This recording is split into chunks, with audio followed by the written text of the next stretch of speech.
Bonjour, nous sommes presque au complet. Il nous manque un panéliste.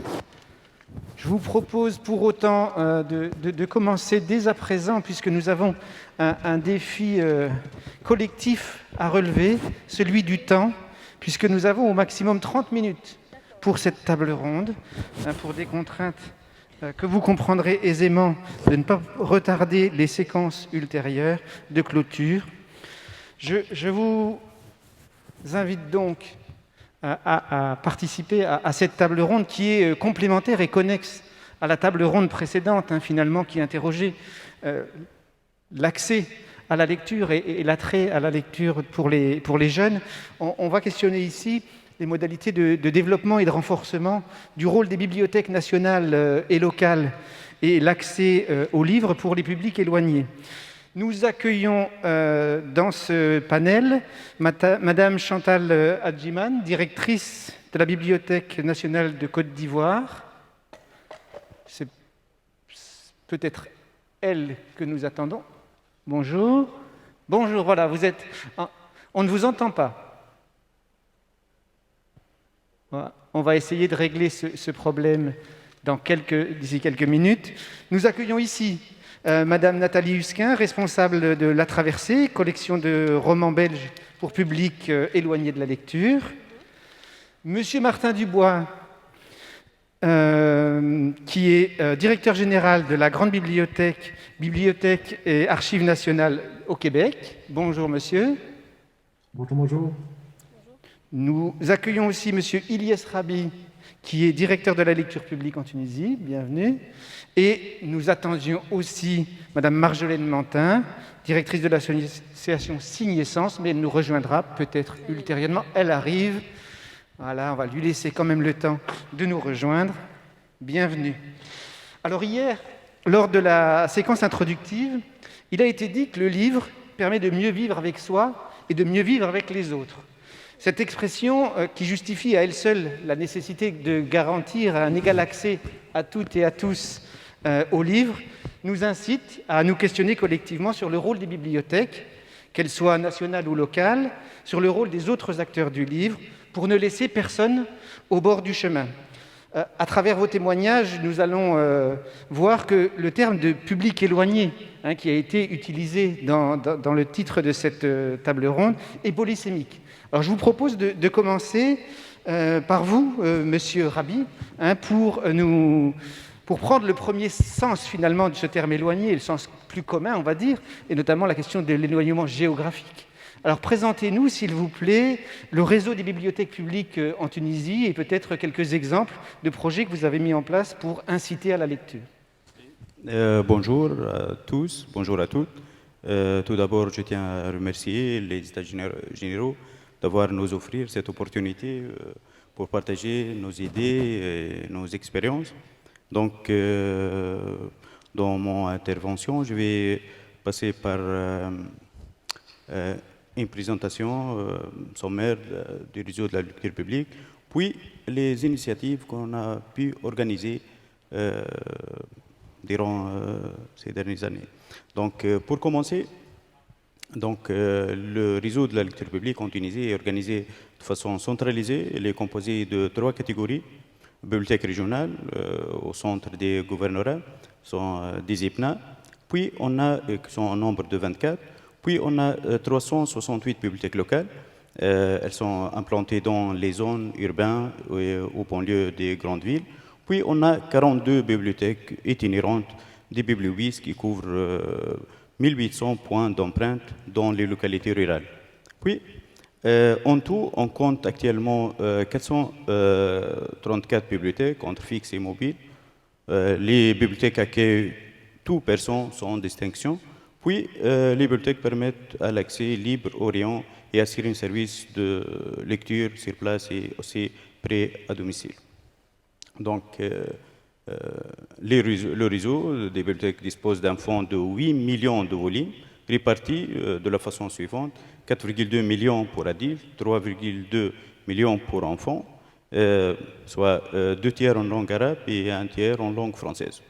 Les bibliothèques desservent annuellement plus que 3,5 entre abonnés, lecteurs, visiteurs. Donc, elle dispose de 36 millions presque places assises.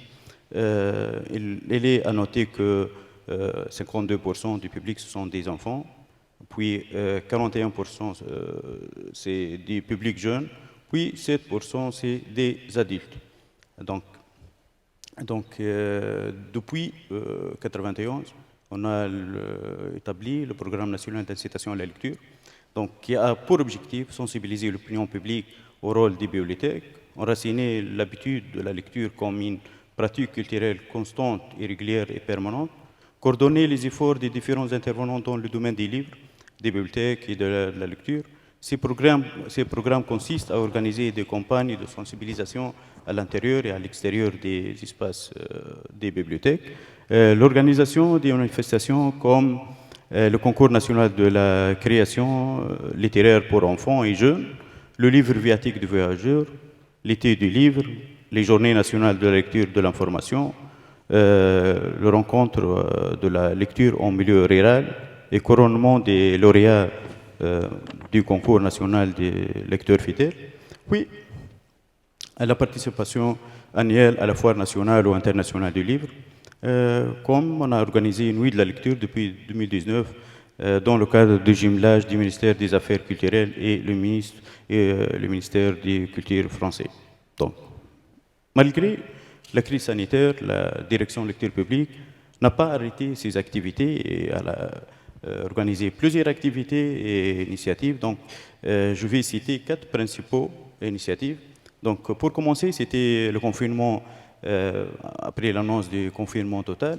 Donc, on a pu, avec la collaboration des bibliothèques publiques, d'organiser ce qu'on a appelé créateurs en quarantaine. C'était une compétition qui se compose de 2 stations, création et jouer une mythe populaire, puis création d'un contenu numérique avec la participation des différents membres de la famille. Donc, elle a touché presque toutes les catégories d'âge. Donc, puis, il y a des prix, on a appelé, donc, elle a touché plus que 36 000 familles.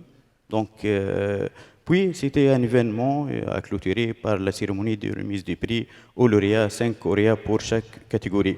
Donc, puis, on a aussi organisé un autre événement, c'est Lire pour vivre.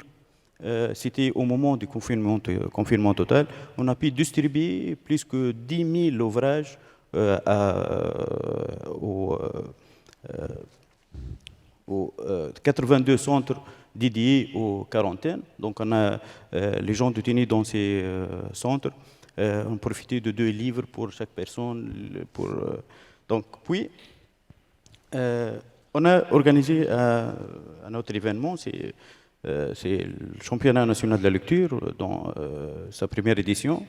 Donc, comme elle a pour objectif aussi incarner les aptitudes de la lecture dans la société tunisienne, approfondir la prise de conscience du rôle des livres ainsi que les autres supports. Donc, ce championnat, c'était avec la participation de l'Institut français en Tunisie. Donc, elle se compose de 3 moments.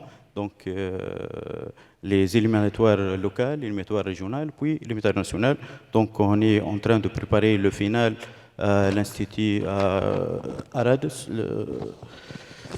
Donc, le championnat, on a diffusé plus que 130 000 livrets qui a touché toutes les catégories à partir de 6 ans.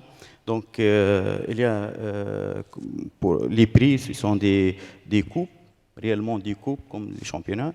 Donc, on a 3 prix pour chaque catégorie d'âge, faisant 15 coupes avec toujours premier prix pour chaque tranche d'âge, c'est 5 000 dinars, puis 3 000 dinars, puis 1 000 dinars. Donc, aussi, on a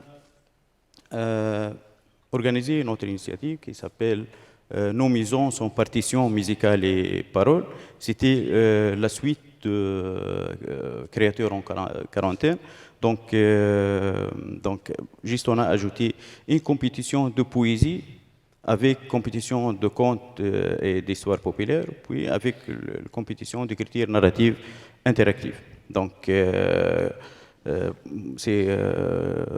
on a la même chose, une cérémonie qu'on a appelée pour donner les prix aux lauréats de cette compétition. Donc voilà. Merci, Monsieur Rabi, pour ce rapide panorama et avoir réussi à nous faire ça en quelques minutes, qui nous montre la structuration des bibliothèques publiques en Tunisie et le dynamisme de vos équipes pour animer ces bibliothèques et inciter les gens à lire. Monsieur Dubois, vous exercez dans un contexte bien différent, naturellement. Est-ce que vous pouvez nous décrire comment les choses sont organisées chez vous et quelles sont les actions que vous mettez en place? Absolument. Donc, au Québec, en fait, je vais vous parler un petit peu des types de bibliothèques publiques, comment on est organisé, nos liens avec le ministère de la Culture et des Communications et des exemples d'initiatives. Et je terminerai en vous parlant un peu de la notion de public éloigné. Donc, on retrouve 3 types de bibliothèques publiques au Québec.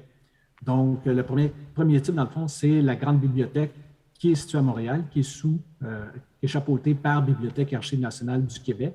Et vous avez une idée un petit peu de la grande bibliothèque avec l'image derrière moi. Donc, je ne suis pas présentant la grande bibliothèque, mais c'est une photo qui illustre quand même ce très bel édifice. Deuxième type de bibliothèque publique, ce sont les bibliothèques publiques autonomes. Elles relèvent soit, dans la grande majorité, elles relèvent d'une municipalité. Certaines bibliothèques publiques autonomes relèvent d'un organisme à but non lucratif. Donc, on retrouve 173 bibliothèques publiques autonomes au Québec et 363 points de service. Et le dernier type de bibliothèques publiques qu'on retrouve, c'est ce qu'on appelle les bibliothèques affiliées au réseau Biblio, aux centres régionaux de services aux bibliothèques publiques, qui équivaut un petit peu là, aux bibliothèques départementales qu'on retrouve en France. Donc, on a 11 réseaux Biblio au Québec qui desservent l'ensemble des régions du Québec. Les bibliothèques affiliées desservent des municipalités de moins de 5 000 habitants et on y retrouve 650 bibliothèques pour 683 points de service. Donc, ces 3 types de bibliothèques publiques-là permettent de desservir 96 de la population du Québec qui est desservie ainsi par une bibliothèque publique. Nous sommes soutenus par le ministère de la Culture et des Communications. Mon collègue Sébastien Cloutier en parlait ce matin à un autre atelier. Donc, les bibliothèques publiques au Québec reposent sur 4 éléments de législation principaux. Donc, une loi sur le ministère de la Culture et des Communications, la loi qui définit Bibliothèque et Archives nationales du Québec. On a aussi une loi sur le développement des entreprises québécoises dans le domaine du livre. C'est la loi 51 à laquelle faisait référence mon collègue Simon Dejocasse dans les ateliers d'hier ou d'aujourd'hui. Et de cette loi découle aussi un règlement sur l'acquisition de livres par certaines personnes dans les librairies agréées. C'est ce qui fait en sorte que les bibliothèques publiques ont l'obligation de procéder à l'acquisition, à l'achat de livres imprimés à l'intérieur des librairies agréées au Québec, donc des librairies qui se retrouvent dans leur région administrative. Au sein du ministère aussi, on retrouve des programmes de soutien et de développement des bibliothèques publiques. Un premier volet pour les bibliothèques publiques autonomes, qui est un programme de soutien au développement des collections. Et je souligne que le ministère a, de façon très importante, majoré l'enveloppe dédiée à ce programme-là. Ça a augmenté de 30 depuis l'an dernier. On a aussi un programme d'aide au fonctionnement pour les réseaux biblios qui inclut aussi l'acquisition de documents. Il y a un programme d'aide aux immobilisations pour des projets de construction, de rénovation ou d'agrandissement de bibliothèques. Et finalement, il y a des ententes de développement culturel qui sont conclues entre le gouvernement et des municipalités. Et ces ententes-là prévoient des projets pour les bibliothèques publiques. Pour vous illustrer le tout, dans le fond, c'est quand on parle de livres imprimés en 2018, donc l'ensemble des bibliothèques publiques du Québec ont acquis pour un total de 31 millions de dollars de livres imprimés, dont 9 millions de dollars pour des livres édités au Québec. Au niveau des livres numériques, c'est dans un essor depuis plusieurs années, donc on a acquis pour une valeur totale de 4 millions de dollars à l'ensemble du Québec. Et finalement, le ministère aussi consulte le milieu des bibliothèques, des bibliothèques et du livre pour soutenir l'établissement des bibliothèques et le développement de leurs activités. Ce qu'on retrouve aussi sous-jacent aux bibliothèques publiques au Québec, ce sont des associations et des organismes très dynamiques. Donc, il y a l'Association des bibliothèques publiques du Québec, qui assure le développement, le positionnement stratégique et le rayonnement des bibliothèques publiques, qui offre des programmes d'activité ainsi que des programmes de formation continue pour le personnel des bibliothèques publiques. Le regroupement des réseaux biblio est présent aussi. On a parlé ce matin de l'organisme bibliopresto.ca dont la mission est le développement et l'accès aux ressources numériques en bibliothèque publique. C'est BiblioPresto qui est responsable du développement de la plateforme prêtnumérique.ca qui permet le prêt et le téléchargement de livres numériques dans les bibliothèques publiques. On retrouve la Fédération des bibliodocumentaires du Québec, la Corporation des bibliothécaires professionnels du Québec et l'Union des municipalités du Québec aussi qui jouent un rôle fort important. Au niveau de la Grande Bibliothèque, donc, on a 3 mandats à la Grande Bibliothèque comme telle. Nous sommes une bibliothèque ressource pour l'ensemble des Québécois. Tout citoyen québécois, toute citoyenne québécoise, peu importe où elle se trouve au Québec, peut s'abonner au service de la Grande Bibliothèque, que ce soit pour les services à distance ou pour les services sur place. On joue aussi le rôle de bibliothèque centrale du réseau de bibliothèques publiques de la Ville de Montréal et nous offrons aussi des services au milieu documentaire. Donc, la Grande Bibliothèque joue un rôle de catalyseur auprès des institutions documentaires québécoises, notamment pour le catalogue des bibliothèques du Québec. On gère aussi le réseau national de Prendre Bibliothèque. Nous sommes responsables du Service québécois de traitement documentaire. Nous coordonnons l'enquête annuelle sur les bibliothèques publiques du Québec, suite à laquelle on publie aussi l'outil qu'on appelle StatBim, qui est la plateforme de diffusion des données statistiques sur les bibliothèques publiques, qui est accessible sur le site de Bibliothèque Archives, sur le site web de Bibliothèque Archives nationale, donc tout le monde peut y accéder. Et on est aussi responsable des lignes directrices sur l'implantation de laboratoires de création de bibliothèques publiques, donc Fab Lab, Media Lab. Et finalement, nous avons participé, collaboré à la rédaction des lignes directrices pour les bibliothèques publiques du Québec, lignes directrices qui indiquent des balises, des cibles à atteindre pour les bibliothèques publiques. Un petit mot sur la Bibliothèque nationale, donc c'est un peu l'objectif de l'atelier de cet après-midi. Donc, la Bibliothèque nationale du Québec est très active. Donc, comme toutes les autres bibliothèques nationales, elle est dépositaire du dépôt légal. Donc, non seulement des livres imprimés, mais aussi des affiches, cartes géographiques, enregistrements sonores, estampes, partitions musicales, entre autres. On l'a vu ce matin avec Mme Engel. Donc, la Bibliothèque nationale du Québec est membre du réseau francophone numérique, le RFN. Et le RFN, dans le fond, qui vise la conservation et la diffusion du patrimoine francophone sur le web. On est aussi partenaire de Bibliothèque et Archives Canada et en lien avec l'atelier précédent au niveau de l'éducation. Donc, la Bibliothèque nationale participe au développement d'une collection de ressources pédagogiques et d'outils interactifs aux enseignants, donc dans le milieu scolaire, via la plateforme BANQ Éducation. Et ce sont des activités qui visent à outiller les enseignants pour qu'ils puissent accompagner leurs élèves dans l'exploration, l'appréciation et l'utilisation d'objets culturels. Ce sont des ressources qui sont gratuites et nous assurons qu'elles sont arrimées au programme de formation de l'École québécoise. Et on a aussi naturellement un important programme de numérisation qui vise à rendre accessible gratuitement via la plateforme BNQ numérique des documents du patrimoine québécois. Je conclus sur la notion de public éloigné. Donc, comme on l'a vu, l'ensemble des bibliothèques publiques du Québec rejoint 96 % de la population. Donc, géographiquement, on rejoint à peu près tous les territoires de la province du Québec. Mais par notion de public éloigné, dans le fond, elle est un peu plus large que d'un point de vue géographique. De notre point de vue, ça inclut aussi des publics pour qui il existe une frontière entre la bibliothèque et eux. On en a parlé un petit peu hier. On a vu que des intervenants ont parlé comme quoi la bibliothèque publique peut parfois être interprétée comme étant réservée à l'élite, aux personnes cultivées, aux personnes scolarisées, alors que les bibliothèques publiques n'ont pas cessé de se démocratiser depuis plus de 30 ans, notamment avec le principe du troisième lieu et aussi comme milieu de vie pour les citoyens et citoyennes. Donc, afin de rejoindre ces publics éloignés-là, qui géographiquement sont à proximité, mais qui ont parfois des réticences à visiter la bibliothèque, donc on met plusieurs initiatives au Québec pour rejoindre ces clientèles-là, et c'est ce qu'on appelle les services hors les murs. Donc, on sort des murs de la bibliothèque pour aller les rejoindre. Donc, on a des bibliomobiles, des bibliobus, où on a des petits autobus ou des camionnettes qui vont dans différents secteurs des municipalités pour rejoindre ces clientèles-là. On organise des heures du compte dans les parcs publics. On a aussi des médiateurs qui se promènent à vélo avec un chariot de livres derrière leur vélo afin d'aller dans ces lieux publics-là, dans ces parcs publics-là pour rejoindre ces clientèles-là. Monsieur Dubois, voilà, merci. J'étais obligé de vous interrompre, mais vous étiez arrivé au terme de votre présentation. Merci beaucoup. Absolument. Vous nous avez offert une transition parfaite, hein, puisqu'effectivement, la notion de public éloigné n'est pas qu'une notion de géographie, hein, mais elle recouvre bien d'autres aspects et d'autres facteurs sociétaux ou sociaux tendent à éloigner certaines personnes de la lecture. Et je voudrais demander à Madame Hadjiman de parler de son projet qui met en lumière une problématique sans doute sous-estimée, qui est celle de l'inégalité femmes-hommes face à l'accès aux livres. Alors, Madame Hadjiman, vous aviez une vidéo que vous souhaitiez qu'on projette. Vous souhaitez qu'on la projette tout de suite ou après votre intervention? Alors, on va la projeter tout de suite et on va essayer de régler le problème de son parce qu'on ne vous entend toujours pas. Donc, on lance la vidéo, merci.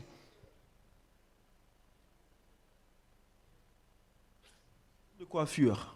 Nous sommes à Azopé, dans la région de Lamé. L'idée de la directrice de la Bibliothèque nationale de Côte d'Ivoire pour promouvoir la lecture chez les femmes. Comme ce salon de coiffure, ce sont 6 autres salons de la ville d'Azopé qui ont été équipés en mini-bibliothèque. Une façon d'encourager les femmes à la lecture lors de leur passage dans ces lieux, mais surtout, pallier le déficit de bibliothèques dans la ville d'Azopé. Les femmes n'ont pas le temps, mais elles se donnent le temps de se faire belles. Aussi, la Bibliothèque nationale a-t-elle décidé de leur porter le livre jusque dans ces lieux.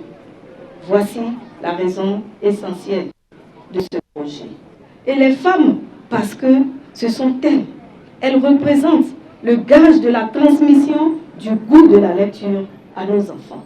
La directrice de la Bibliothèque nationale de Côte d'Ivoire a promis également le soutien de sa structure dans l'alphabétisation des acteurs de la coiffure à travers cette opération dénommée Femmes et Lecture. Une initiative saluée par l'ambassade de France et l'Institut Goethe, structure allemande qui accompagne ce projet. Des sketchs et des messages pour encourager les femmes à adhérer à ce projet. Les premiers bénéficiaires ont promis œuvrer pour la vulgarisation de cette opération, dénommée Femmes et Lecture, dans tous les salons de coiffure. Après Azopé, la directrice de la Bibliothèque nationale de Côte d'Ivoire et son équipe mettront le cap sur d'autres régions pour encourager les femmes à la lecture. Voilà, Femmes et Lecture, une opération donc qui vise à susciter la lecture chez la femme à travers l'équipement de salons de coiffure en bibliothèque. Voilà, merci pour ce partage de vidéo. Madame Hadjiman, est-ce que cette fois-ci, on vous entend? Allez-y.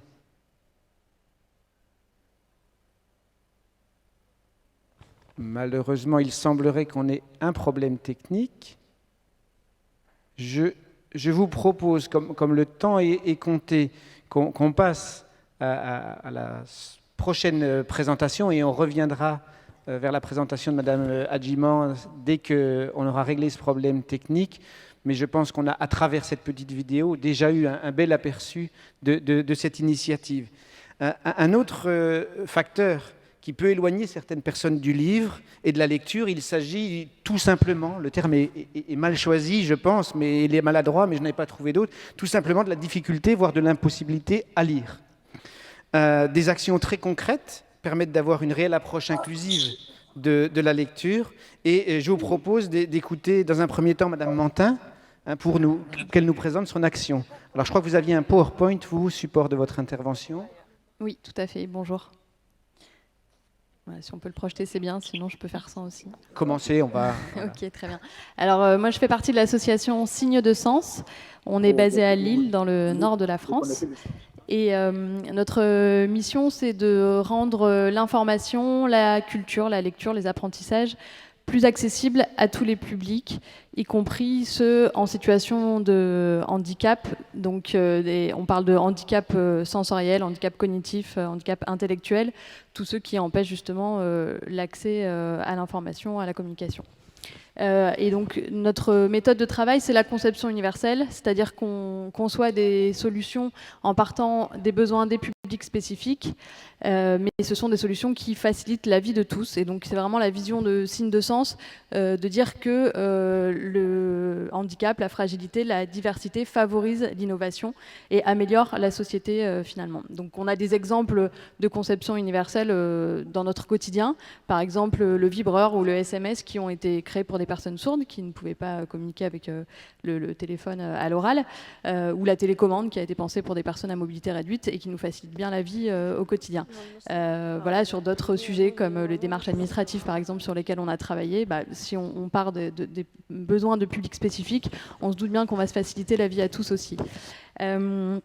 Voilà, et donc on a un programme en particulier d'accès à la lecture pour tous les enfants, donc de 3 à 12 ans. Vous pouvez passer à la slide suivante. Voilà, c'est le programme donc, autour de l'édition jeunesse accessible. Alors on est parti d'un constat, c'est que en France, il y a une offre de livres accessibles. Elle reste insuffisante, mais il y a une offre. Donc, quand on parle de livres accessibles, on parle de différents types de livres pour les différents types de handicap ou de difficultés de lecture. Donc, on pense souvent aux enfants aveugles ou malvoyants avec du braille, mais pas que. J'ai quelques-uns de ces livres ici. Alors, vous les verrez pas forcément de loin, mais on pourra se croiser après si vous voulez les manipuler. Donc, avec du braille, mais aussi des images tactiles, par exemple. On a aussi des livres pour les enfants sourds qui utilisent la langue des signes et donc avec soit des images qui expliquent comment signer un mot ou alors des vidéos qui complètent le livre. On a des adaptations pour les enfants dyslexiques avec des polices adaptées, des livres syllabiques, etc. Voilà, différents types de livres avec des pictogrammes. Enfin, voilà. En tout cas, il y a une offre qui existe, mais cette offre, elle est peu connue en fait. Elle est peu connue à la fois des parents, sociales aussi, donc qui pourront en avoir besoin, et elle est peu connue des acteurs du livre, que ce soit les bibliothécaires ou les libraires. Notamment. Et donc, on s'est donné pour ambition, alors pour l'instant en France, mais petit à petit aussi, on espère exporter aussi les outils qu'on a créés. Donc l'ambition en France, c'est que toute famille puisse trouver à moins de 30 minutes de chez elle des livres accessibles répondant aux besoins de ses enfants. Vous pouvez passer la slide suivante. Voilà, et donc qu'est-ce qu'on a fait jusqu'à présent? Alors on a conçu en partenariat avec des bibliothèques, notamment avec la médiathèque départementale de l'Oise, mais aussi avec d'autres départements, des espaces dédiés à l'édition jeunesse accessible. Donc là, on a un exemple à l'écran. Ça, c'est la version grand espace, mais il y a des bibliothèques qui ont moins de place, qui ont moins de moyens pour acheter moins de fonds, donc qui peuvent faire juste un rayonnage, par exemple, pour commencer, puis agrandir le fonds au fur et à mesure. Et on a conçu ensuite les outils pour que toutes les bibliothèques puissent mettre en place ces espaces, donc des formations, des kits. On a fait un site internet dont l'adresse aussi s'affiche à l'écran, e-j-a.fr, si vous souhaitez aller voir, qui liste les collections existantes et on répertorie aussi sur une carte tous les espaces qui existent. Et enfin, on fait pas mal d'événementiels et d'animations de réseau aussi pour faire vivre la communauté.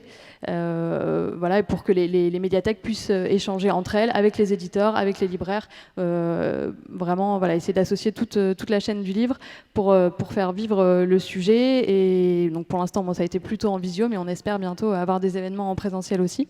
Et donc juste vous dire pour terminer que par rapport aux espaces, l'idée c'est pas uniquement d'avoir des fonds et puis qui prennent la poussière évidemment, mais l'idée c'est de les faire vivre. Et donc dans les outils qu'on a créés, on encourage aussi les médiathèques, on accompagne les médiathèques et les librairies à faire vivre ces fonds, à mettre en place des médiations, des partenariats avec les publics et aussi bien sûr au moment de choisir les fonds, d'adapter aux publics qui sont sur leur territoire. Merci beaucoup pour ce témoignage et ces actions effectivement en direction d'un public en situation de handicap. Madame Adjiman, est-ce que cette fois-ci la technique est avec nous? Bonjour, vous m'entendez? Oui, bon? Oui, nous vous entendons, bravo, merci. Okay. Merci. Allez-y, présentez-nous votre initiative en direction des femmes en Côte d'Ivoire. D'accord, j'ai 5 minutes. Mon propos va s'articuler en 2 grands points. Je parlerai du contexte général et je présenterai un peu en détail l'opération elle-même. Donc, comme vous l'avez constaté, c'est une initiative de la Bibliothèque nationale de Côte d'Ivoire qui, outre les missions classiques dévolues à une bibliothèque nationale, a pour charge de développer et de promouvoir la lecture publique. Ce qui fait que c'est l'une des rares bibliothèques, je crois, en Afrique, qui a été créée avec un département dédié à la jeunesse en son sein. Alors, quelle est la situation de façon générale des bibliothèques en Côte d'Ivoire? Il faut dire que jusqu'en 2017, nous dénombrons 26 bibliothèques, très inégalement réparties sur l'ensemble du territoire, avec, disons, des accès classiques. Il y a de l'événementiel et la création ou l'installation de points de lecture dans lequel nous pouvons classer le projet Opération Femmes et Lecture. Donc, face à cette situation-là, vous comprenez que les défis, ils sont grands, ils sont nombreux. Nous pouvons les situer tant au niveau des autorités étatiques et également au niveau des professionnels, notamment des bibliothécaires eux-mêmes. Passant à la présentation de l'opération, vous l'avez vu, c'est une démarche de création de bibliothèques hors les murs, dont la particularité est de porter le livre aux femmes dans leur lieu d'activité et de fréquentation régulière, notamment les salons de coiffure. Vous verrez que notre slogan porte ceci: on s'affaire dans les livres. Peut-être que dans les échanges, nous aurons à en parler. Alors, qu'est-ce qui justifie cette opération? Il faut dire que jusqu'en 2017, le taux d'analphabétisme s'élevait à 52%, avec 67% de femmes.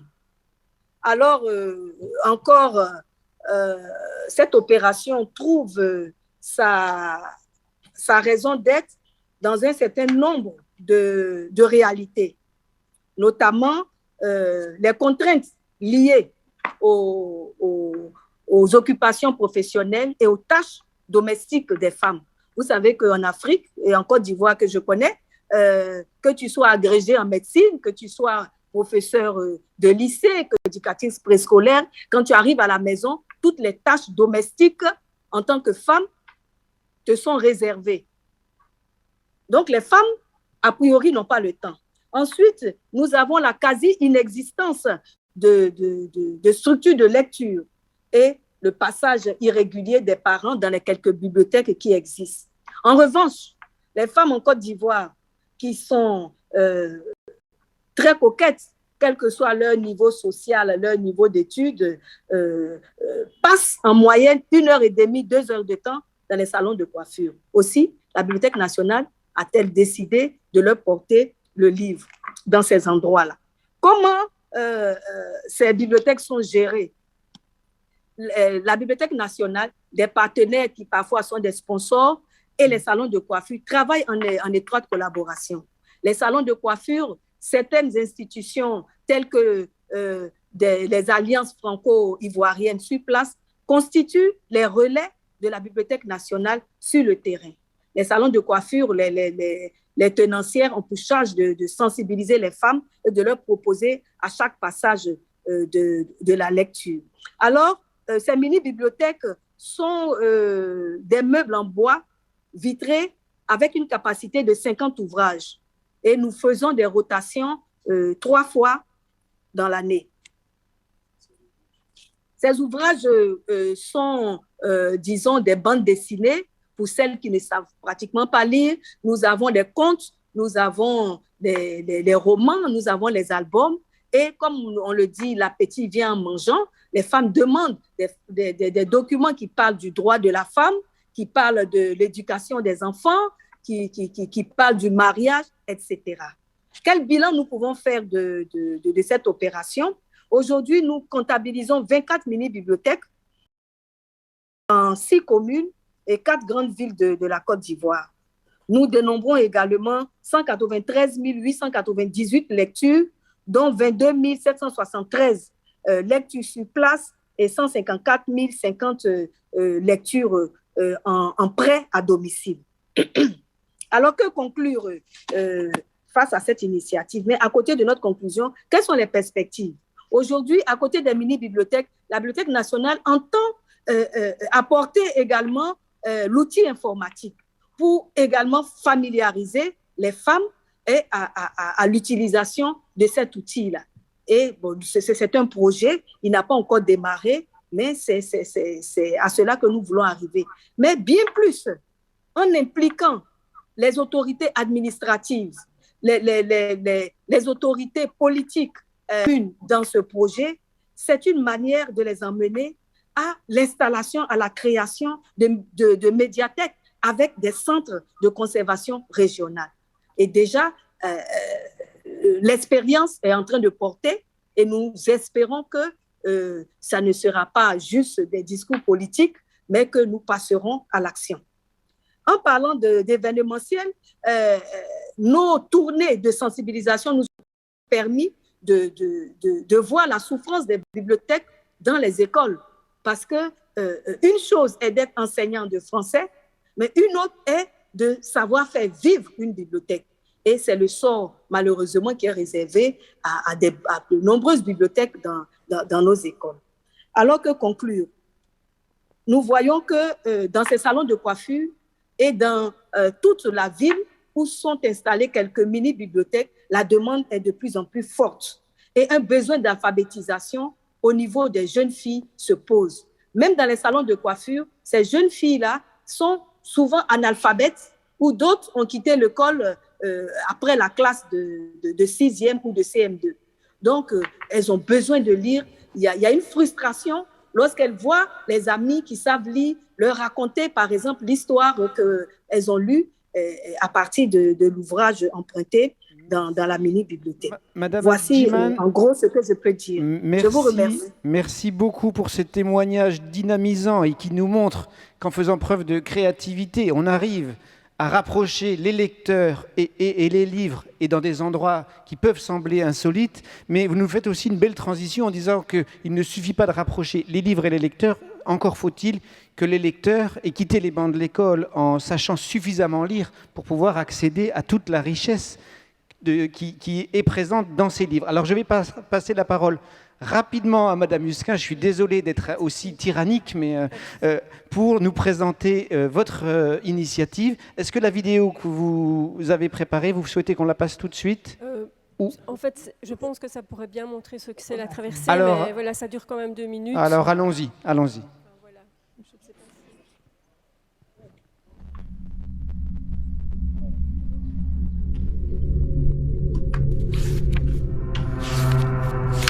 Trop de pages, trop petit, trop compliqué. Je n'ai rien compris. Et pourtant, j'ai tellement envie.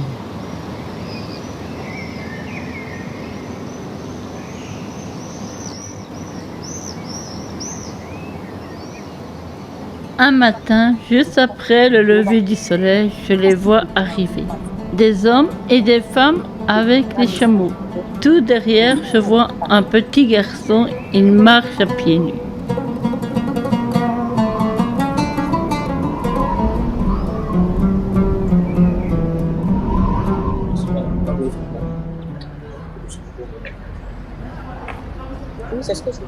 Les yeux noirs de Simon et les yeux gris de Sarah se rencontrent. Dans ce long regard, il y a de la lumière. Il y a aussi des mots sincères et il y a de l'amour.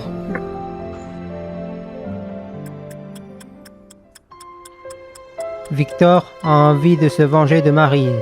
Il serre le couteau. Il veut qu'elle se taise pour toujours.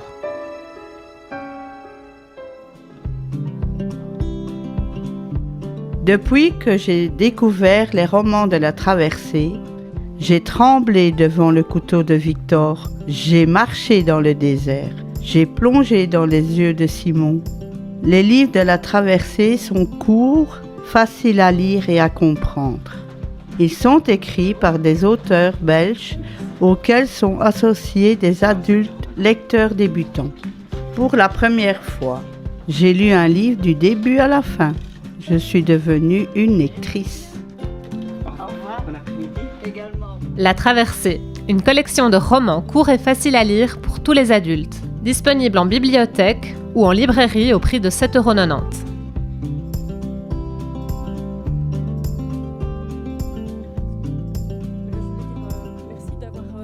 De présenter cette vidéo parce qu'en fait elle a été réalisée par des apprenants, donc c'est-à-dire c'est des adultes en Belgique qui aujourd'hui donc sont adultes et apprennent toujours à lire et à écrire. Et donc, c'est eux qui ont réalisé cette vidéo et pour moi, c'était très important de pouvoir la partager avec vous. Parce qu'en fait, ce qu'on constate, c'est que quand on est adulte en Belgique, mais je pense que c'est dans beaucoup de pays, quand on ne sait pas lire, on a une forme de honte en soi et on va la cacher, il va y avoir toute une série de stratagèmes qu'on va mettre en place pour éviter qu'on ne remarque ça. Et donc, moi, je travaille pour une association qui s'appelle Lire et Écrire, qui défend le droit à l'alphabétisation pour tous. Et on a eu, il y a 10 ans, des apprenants qui sont venus vers nous et qui ont dit, voilà, nous, quand on apprend à lire et écrire, il n'y a rien. Il n'y a que des livres pour les enfants, il n'y a que des livres pour les jeunes, mais il n'y a pas de romans qui nous parlent, donc pas de romans pour adultes. Et donc, on a d'abord regardé un peu partout autour de nous pour voir ce qui existait. Et comme on n'a pas trouvé quelque chose de suffisamment satisfaisant, on a mis en place tout un comité de réflexion. Donc, nous, on n'est pas professionnels du livre, mais on a rassemblé des éditeurs, des écrivains, une université, enfin voilà, tout un comité d'accompagnement. Et on essaye de voir comment construire un outil littéraire, donc un livre, un véritable objet qui donne du plaisir à lire. Donc c'était pas simplement, on voulait pas un manuel pédagogique, on voulait vraiment quelque chose où quand on le lit, on a du plaisir à le lire. Et donc il y a plusieurs écrivains de la Fédération Wallonie-Bruxelles qui ont accepté de travailler avec nous. Et les premiers romans sont sortis 2 ans après, en 2012. Mais ce qu'il faut se dire aussi, c'est que la construction du livre ne se fait pas, c'est pas simplement l'écrivain qui écrit, qui a un cahier des charges et qui écrit. Non, il y a tout un processus qui est mis en place. Donc c'est qu'au départ, quand l'écrivain décide de s'engager avec nous, il est accompagné, il doit rencontrer un groupe d'apprenants. Donc c'est vraiment pour qu'il parce que ces personnes, il y a beaucoup de préjugés qui sont véhiculés à leur rencontre et nous, on a envie qu'il y ait le contact qui se passe pour justement dépasser tous ces préjugés. Une fois que la rencontre a eu lieu, si l'écrivain est toujours d'accord, donc alors il se met à écrire un roman avec toute une série de balises qu'on a pu mettre en place depuis 10 ans, puisque ça fait 10 ans maintenant que la collection existe. Une fois que le manuscrit est terminé, il va partir dans toute une série de groupes d'apprenants. Donc ici, pour le moment, c'est partout en Fédération Wallonie-Bruxelles. Et il y a peu, il y avait un groupe de Paris qui avait aussi demandé à relire un des manuscrits qui était en cours d'écriture, on va dire. Et les apprenants ont pour mission de déterminer tous les freins qu'ils vont pouvoir trouver. On les rassemble et il y a tout un travail alors qui va se faire de co-construction avec l'écrivain. Mais c'est vraiment essentiel de garder vraiment l'objet, le roman littéraire. Donc voilà, c'est une collection qui compte aujourd'hui 27 romans. En moyenne, il y a 4 processus qui sont en cours parce que on n'est pas en accord, on ne suit pas la rentrée littéraire, c'est vraiment le rythme des apprenants. Donc voilà. Merci, je suis désolé de vous interrompre. Vos présentations étaient vraiment très riches et on aurait envie de continuer d'interagir avec vous. 1000 merci à vous, que vous soyez en présentiel à Tunis ou en distanciel depuis la Côte d'Ivoire ou depuis le Québec. Merci beaucoup. Merci Bonne aussi. fin de journée et continuez à échanger autour de ce beau sujet du rapprochement entre le livre et les publics éloignés. Merci. Merci. Merci beaucoup.